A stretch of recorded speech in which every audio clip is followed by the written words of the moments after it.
पैगंबर मेरे बंदों को बता दो कि मैं बड़ा बख्शने वाला हूँ, बड़ा मेहरबान हूँ। कि ऐ मेरे बंदो, जिन्होंने अपनी जानों पर ज्यादती की है, अल्लाह की रहमत से ना उम्मीद न होना।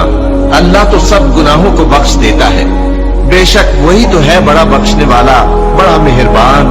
तुम्हारे रब ने अपनी जात पाक पर रहमत को लाजिम कर लिया है कि जो कोई तुम में से नादानी से कोई बुरी हरकत कर बैठे, फिर उसके बाद तौबा कर ले और नेकुकार हो जाए, तो वो बख्शने वाला है, मेहरबान है। जान रखो कि अल्लाह सख्त अजाब देने वाला है, और ये कि अल्लाह बख्शने वाला है, मेहरबान भी। कि अगर अल्लाह तुम्हारे दिलों में नेकी मालूम करेगा तो जो माल तुमसे छिन गया है उससे बेहतर तुम्हें इनायत फरमाएगा और तुम्हारे गुनाह भी मुआफ कर देगा, और अल्लाह बख्शने वाला है, मेहरबान है। Everything in this world is temporary.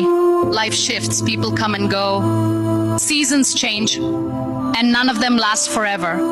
So no matter where you are right now, remember this: your current situation is not your final destination.